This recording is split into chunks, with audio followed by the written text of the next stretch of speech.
Yes dear students, आज हम पढ़ेंगे कहानी 25 चौका 150।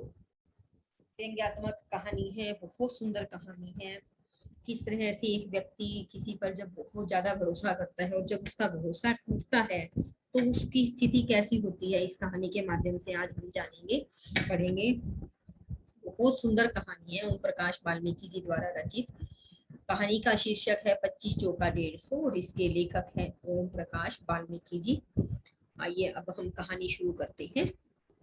पहली तनख्वाह के रुपए हाथ में थामे सुदीप, ये एक पात्र है, अभावों के गहरे अंधकार में रोशनी की उम्मीद से भर गया था।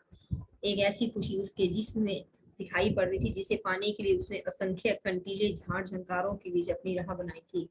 हथेली में भीजे रुपयों की गर्मी उसकी रग रग में उतर गई थी। पहली बार उसने इतने रुपए एक साथ देखे थे।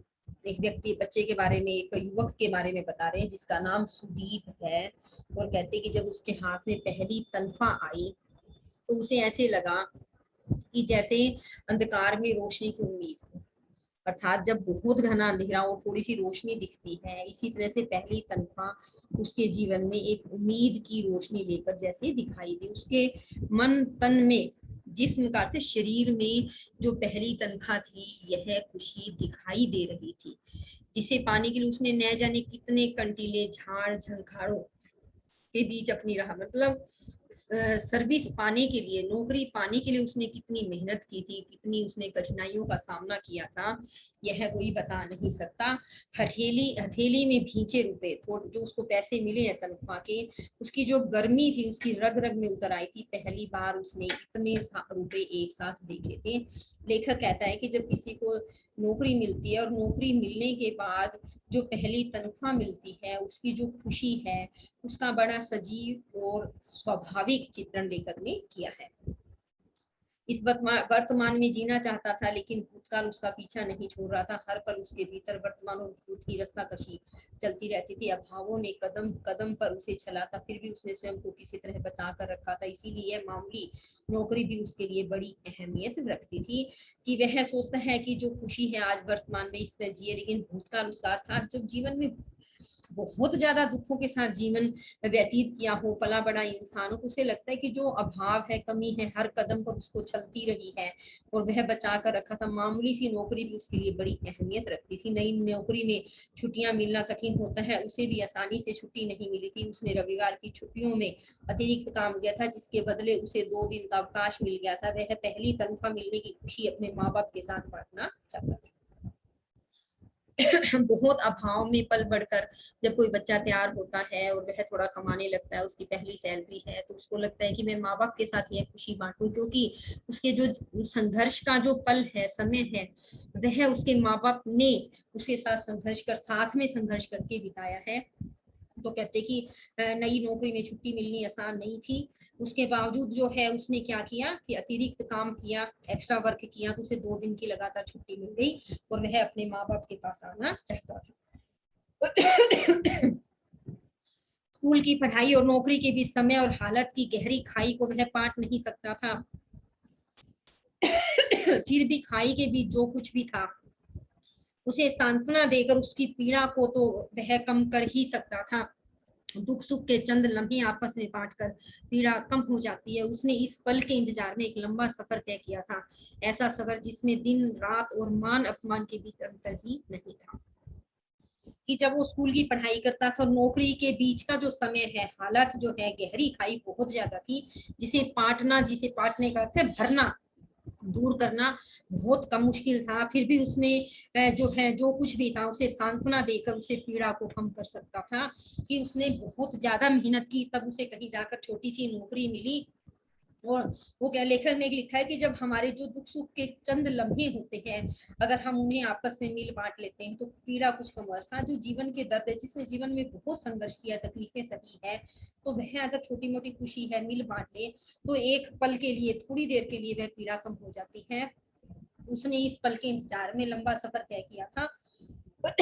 लेखक ने देखिए लिखा है, लंबा समय कितना लंबा कि दिन और रात में कोई, मतलब उसको काम इतना करना पड़ता था कि दिन और रात का, और मान अपमान का, मतलब कौन अपमान कर देगा इस बात का पता नहीं चलता। एक छोटी सी नौकरी पानी बहुत मुश्किल, और पाने के बाद उसे चलाना बहुत मुश्किल है। लेखक इस बात का एक आम इंसान की जिंदगी के संघर्ष को बड़े सुंदर ढंग से व्यक्त कर रहा है। शहर से गांव तक पहुंचने में 2-2.5 घंटे से ज्यादा का समय लग जाता था, इसलिए वह सुबह ही निकल पड़ा था। बस अड्डे पर आते ही उसे बस मिल गई थी। बस में काफी भीड़ थी, बड़ी मुश्किल से उसे बैठने की जगह मिल पाई थी। कंडक्टर किसी यात्री पर बिगड़ रहा था, इस सामान को उठाओ, छत पर रखो, जाने आने का रास्ता बंद ही कर दिया। किसका है सामान? कंडक्टर ने ऊंचे और कर्कश स्वर में पूछा। एक दुबला पतला सा ग्रामीण धीमे स्वर में बोला, जी मेरा है। कंडक्टर ने ग्रामीण के वजूद को तोलते हुए आवाज सख्त करके लगभग दहाड़ते हुए कहा, तेरा है तो इसे अपने पास रख, यहाँ रास्ते में अड़ा दिया, उठा इसे। अब देखिए, लेखक ने एक बहुत अच्छी बात कही है, ग्रामीण के वजूद को तोलते हुए आवाज सख्त। अगर वहीं पर कोई बड़ा आदमी बैठा होता तो शायद कंडक्टर इस तरह की बात न करता। अप्रत्यक्ष रूप से लेखक यह कहना चाह रहा है, देखिए यह बात आज हम कहीं भी चले जाएं, हमारे सामने यह बात मुंह रहती ही है। हम व्यक्ति के बाहरी व्यक्तित्व को देखने के बाद ही उसे जज करते कि यह कैसा, और उसके साथ वैसा ही व्यवहार करने लगते हैं। यह समाज की सबसे बड़ी समस्या है कि प्रत्येक व्यक्ति जो है ऐसा सोचने लगता है कि मैं मतलब सामने वाला अगर गरीब है, दुबला पतला है, उसका जो बाहरी लुक है ज्यादा अच्छा नहीं है, तो उसके साथ ज्यादा अच्छे व्यवहार की क्या जरूरत। ग्रामीण ने गिड़गिड़ाकर अजीब सी आवाज में कहा, साहब नजदीक ही उतरना है। सुदीप जब भी किसी को गिड़गिड़ाते देखता तो उसे अपने पिताजी की छवि याद आने लगती। ऐसे में उसका पोर पोर चटकने लगता है, जैसे कोई धीरे धीरे उसके जिस्म पर भारी चला रहा।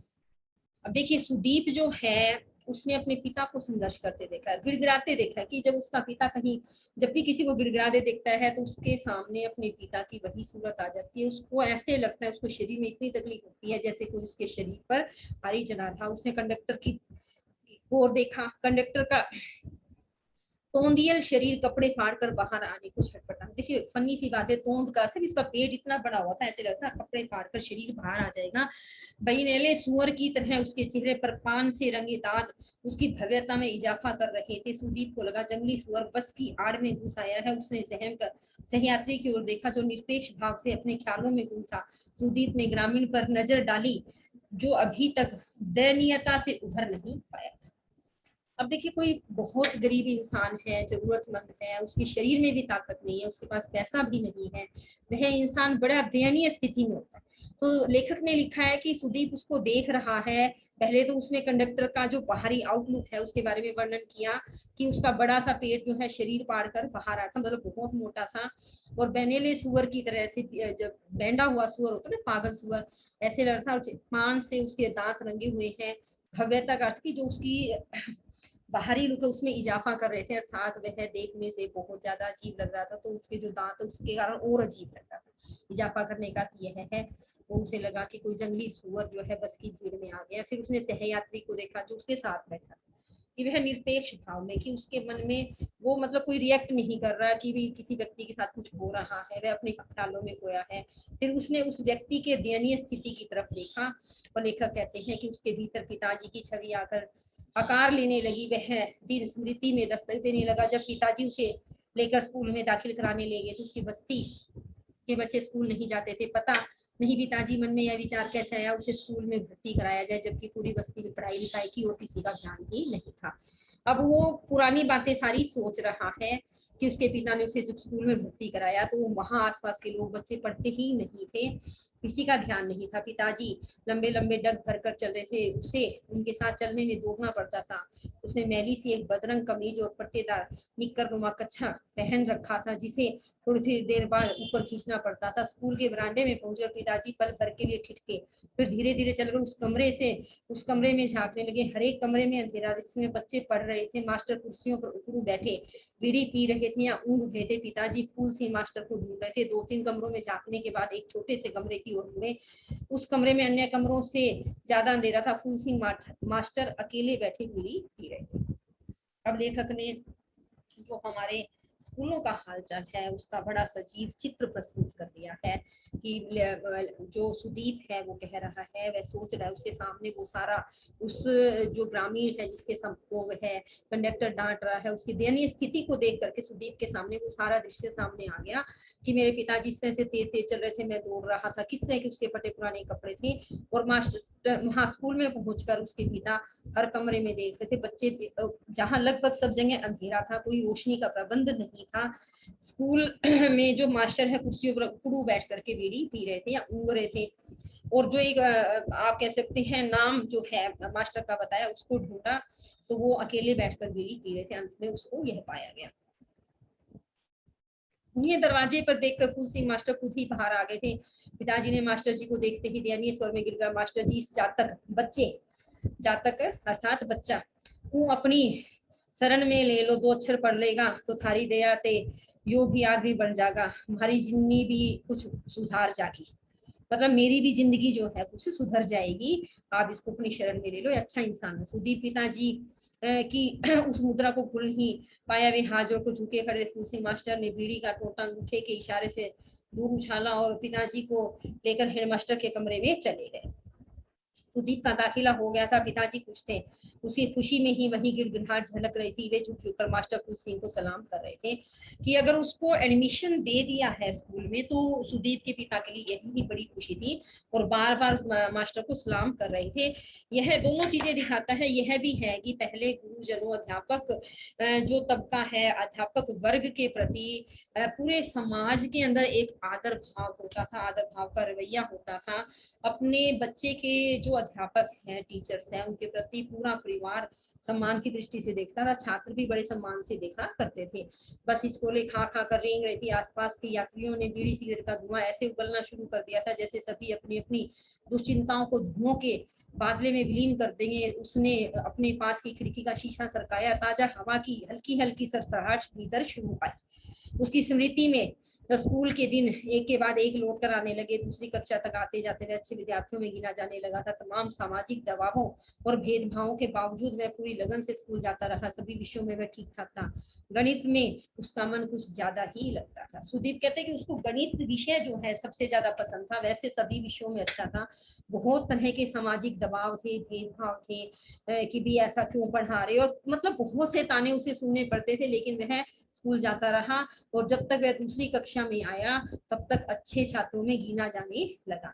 इससे पहले जो सुदीप है उसने जो बस है उसकी स्थिति बताई है कि सभी लोग बीड़ी सिगरेट का धुआं यूं छोड़ रहे थे जैसे कि अपनी सारी चिंताओं को इसी में उड़ा देंगे। इसके साथ साथ लेखक इस बात की ओर संकेत करना चाहता है कि जो स्मोकिंग करते हैं, जो धूम्रपान करते हैं, वो तो खुद तो बर्बाद होते ही हैं, उनके आसपास के साइलेंट स्मोकर बोलते हैं कि वो जो लोग धूम्रपान नहीं करते लेकिन उस वातावरण में तो जीने को मजबूर हैं जहां धूम्रपान किया जाता है, तो अप्रत्यक्ष रूप से उनके अंदर भी वह जहरीला धुआं दफन हो रहा है। तो धूम्रपान करने पर सख्ती से रोक भी लगाई जाने की आवश्यकता है, ऐसा संदेश लेखक देना चाहता है। मास्टर शिव नारायण मिश्रा ने 4वीं कक्षा के बच्चों से 15 तक पहाड़े याद करने के लिए कहा था, लेकिन सुदीप को 24 तक पहाड़े पहले से ही अच्छी तरह याद थे। मास्टर शिव नारायण मिश्रा ने शाबाशी देते हुए 25 का पहाड़ा याद करने के लिए सुदीप से कहा। अब कहते हैं कि जब वो 4वीं कक्षा में हो गया तो 15 तक पहाड़े याद करने को कहे। सुदीप को 24 तक पहाड़े आते थे, तो मास्टर बहुत खुश हुए और कहा कि अब तुम 25 का पहाड़ा याद कर लो। स्कूल से घर लौटते ही सुदीप ने 25 का पहाड़ा याद करना शुरू कर दिया। वह जोर जोर से ऊंची आवाज में पहाड़ा कंठस्थ करने लगा। 25 एकम 25, 25 दूनी 50, 25 दिया 75, 25 चौका 100। अब आप ये देखिए कहानी का जो आप शीर्षक है वह अब यहाँ आकर के सार्थक आपको पता चलेगा। पहले हमें लग रहा था कि कहानी का ये क्या नाम हुआ 25 चौका 150। अब ये पूरी कहानी पढ़ेंगे तो आपको पता चलेगा कि इसका शीर्षक पूरी तरह से सार्थक है। सुदीप अपने बारे में सोच रहा है किस तरह से उसने पढ़ाई करी। और पहले मैं आपको यह बता दूं कि बच्चे जो है स्कूलों में जो पहाड़ी पढ़ाए जाते थे 5वीं तक 25 तक, वो रट के 2 एकम 2, 2 दूनी 4 इस तरह से रटवाया जाता था कि बच्चा मैथ्स बेशक 10वीं तक पढ़े वर्षों के बाद उसको पहाड़े नहीं भूल सकते। उसको फिर कटमा पूछ ले या जैसे ही पूछ ले, मतलब जो पढ़ाया जाता था, मैथ्स आदि वो बहुत गहरा और अच्छे से पढ़ाया जाता था। आज बच्चे जो है वो गूगल पर या गाइड आदि में या दूसरों पर डिपेंड है कोचिंग पर। पहले स्कूलों में ही बहुत अच्छी पढ़ाई होती थी। तो कहते पिताजी मास्टर बाहर से थके हारे लौटे थे, उसे 25 का पहाड़ा रटते देखो तो किसी में संतुष्टि भाव तैर गए थे, थकान भूल कर वे सुदीप के पास बैठ गए थे। वैसे तो उन्हें विश्वास था जिसे वे अनेक बार अलग अलग लोगों के बीच दोहरा चुके थे। जब भी इस घटना का जिक्र करते उनके चेहरे पर अजीब सा विश्वास चमक उठता था। अब पिताजी के बारे में वो कहते हैं कि थके थे, लेकिन बच्चे को पढ़ता देखकर जिसने से वो पहाड़े रट रहा था, बहुत उनको खुशी हुई कि चलो यह पढ़ लिख करके कुछ बन पाएगा। के पास बैठ गए और उन्हें विश्वास तो था ही कि मेरा बेटा बहुत अच्छा है। और इस खुशी को वो बहुतों के बीच में कहते थे। देखिए, जब माता पिता जो चीज चाहते थे कि भी हम भी कुछ पढ़ लिख के बन सकें, या कुछ सपने अधूरे रह जाते हैं, अगर संतान उन सपनों को पूरा करती है तो माता पिता के लिए यह खुशी जो है बहुत बड़ी होती है। आज सुदीप के पिता के लिए खुशी बहुत बड़ी थी कि उनका बेटा पढ़ लिख रहा है। सुदीप ने 25 का पहाड़ा दोहराया और जैसे ही 25 चौका 100 कहा, उन्होंने टोका। वह अपना वह तो सही बोल रहा था। उन्होंने कहा नहीं बेटे, 25 चौका 100 नहीं, 25 चौका 150। उन्होंने पूरे आत्मविश्वास से कहा। सुदीप ने चौंक कर पिताजी की ओर देखा, समझाने के लहजे में बोला, नहीं पिताजी, 25 चौका 100। ये देखो गणित की किताब में लिखा है। बेटे मुझे किताब क्या दिखावे हैं, मैं तो हर अक्षर भी ना पिछाड़ू, मतलब मैं अनपढ़ हूँ, मुझे कुछ पढ़ना नहीं था, मेरे लेके तो काला अक्षर भैंस बराबर है, फिर भी इतना तो जरूर जानू कि 25 चौका 150 हुए है। पिताजी ने सहजता से कहा, किताब में तो साफ साफ लिखा है 25 चौका 100। सुदीप ने मासूमियत से कहा, तेरी किताब में गलत भी तो हो सके, नहीं तो क्या चौधरी झूठ बोल लेंगे। तेरी किताब से कहीं ठाडे बड़े आदमी है चौधरी जी, उनके धोरे पास तो मोटी मोटी किताबें है। वह जो तेरा हेडमास्टर है वो भी पांव छुए है चौधरी जी के, फिर भला वो गलत बतावेंगे मास्टर से, कहना सही सही पढ़ाया करे। पिताजी ने उखड़ते हुए कहा।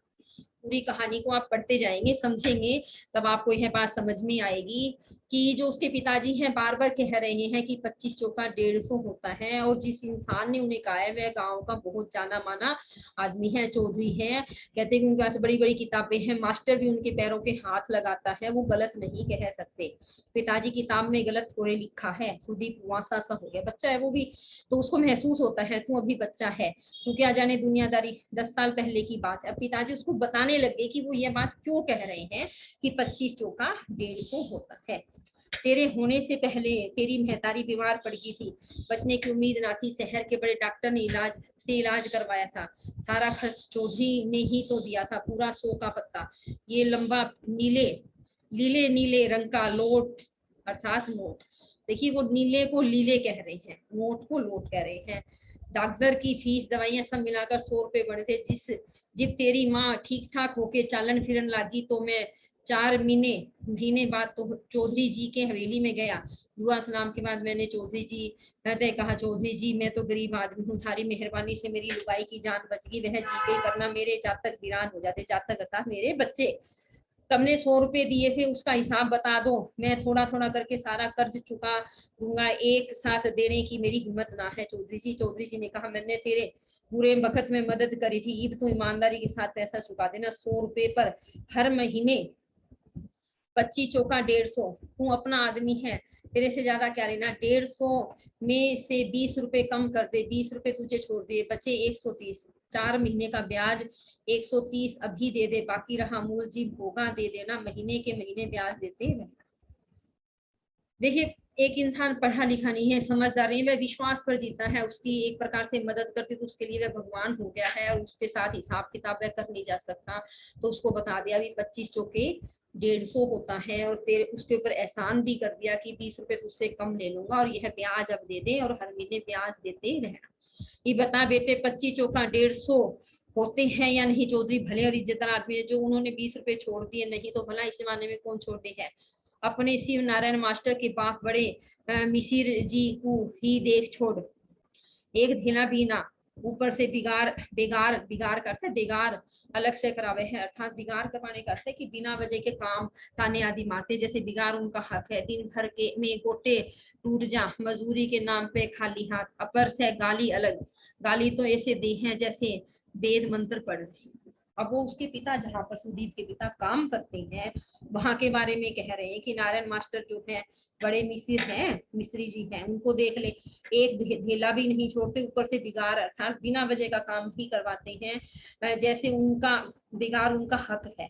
और इस तरह से गालियां देते हैं, मतलब काम करते करते गोडे टूट जाए, मतलब हमारा शरीर टूट जाता है, मजदूरी है और खाली हाथ कुछ खास पैसा भी नहीं देते। जैसे वीर सुदीप ने 25 का पहरा दोहराया, 25 एकम 25, 25 दूनी 50, 25 तिया 75, 25 चौका 150।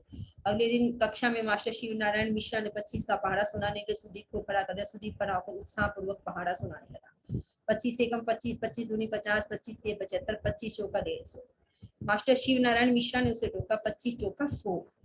मास्टर जी के टोकने पर सुदीप अचानक चुप हो गया और खामोशी से मास्टर का मुंह देखने लगा। मास्टर शिव नारायण मिश्रा कुर्सी पर ही पैर रख रूबरू बैठे थे, बीड़ी का सुट्टा मारते बोले, अच्चू खड़े के आगे बोलता कि उन्हें भूल गया क्या। सुदीप ने फिर पढ़ना शुरू किया। स्वाभाविक ढंग से 25 चौका 150 कहा। मास्टर शिव नारायण मिश्रा ने डांट कर कहा, अबे कालिए 150 नहीं 100 100। सुदीप ने डरते डरते कहा, मां साहब पिताजी कहते हैं 25 चौका 150 हुए हैं। मास्टर शिवनारायण हत्थे से उखड़ गया, खींचकर एक छप्पड़ उसके गाल पर रसीद दिया अर्थात मार दिया। आंखें तरेर कर था, आंखें टेढ़ी करके चीखा, अबे तेरा बाप इतना विद्वान है तो यहाँ क्या अपनी माँ एक क्रिया जिसे सुसंस्कृत लोग साहित्य में त्याज्य मानते हैं आया है, तो यहाँ क्या अपनी माँ, मतलब साले तुम लोगों को चाहे कितना भी लिखाओ पढ़ाओ रहोगे वही की वही, दिमाग में पूरा करकट जो बनाए, पढ़ाई लिखाई के संस्कार तो तुम लोगों में आ ही नहीं सकते। चल बोल ठीक से 25 चौका 100। स्कूल में तेरी थोड़ी सी तारीफ क्या होने लगी, पांव जमीन पर नहीं पड़ते, ऊपर से जबान चलावे है, लपक कर उल्टा देता है। अब देखिए शिव नारायण मास्टर अपनी जगह सही है, बच्चा ऐसे, और बच्चा भी अपनी जगह सही है। पिता ने यह बात कही है, कहते भी चौधरी जी ने यह बात कही है, फिर वो बात सुनने को तैयार नहीं है। कहते हैं कि भी यहाँ जो तू आया है इतना विद्वान है, तो वहीं पढ़ लेता, अपनी माँ के लिए यहाँ क्यों आया है। मतलब वो एक प्रकार से गाली दे रहे थे। फिर कहते कि संस्कार तुम में नहीं आ सकते, उसको उसकी बिरादरी का, उसकी नीची जाति का, उनके औकात के बारे में न जाने उन्होंने क्या क्या कह दिया कि इसने से जवाब नहीं देते। सुदीप ने सुबकते हुए 25 चौका 100 कहा और एक सांस में पूरा पहाड़ा सुना दिया। उस दिन की घटना ने उसके दिमाग में उलझन पैदा कर दी थी। माँ सब सही कहते हैं तो पिताजी गलत क्यों बता रहे हैं, यदि पिताजी सही है तो माँ साहब गलत क्यों कह रहे हैं। पिताजी कहते हैं चौधरी बड़े आदमी झूठ नहीं बोलते, उसके हृदय में बवंडर उठने लगे। अब एक बच्चा है, उसके मन में जो बात उठ रही है, देखिए बच्चे के मन में जिज्ञासा होती है, लालसा होती है कि किस तरह से हमें काम करना चाहिए, क्या नहीं करना चाहिए। तो कहते कि इससे कि हालात अब पैदा क्यों हो रहे हैं, उसके मन में यह बात बार बार घूम रही है कि ऐसा मास्टर जी और मेरे पिताजी ने क्यों कहा। बच्चे को बार बार यह लग रहा है कि ना तो मास्टर गलत बोल सकते हैं ना पिताजी, तो गलती कहाँ है। उसके दिमाग में बवंडर अर्थात विचारों की आंधी चलने लग गई कि ऐसा हो क्यों रहा है। उसके मन में बार बार एक वहम आ गया कि ऐसा क्यों हो रहा है।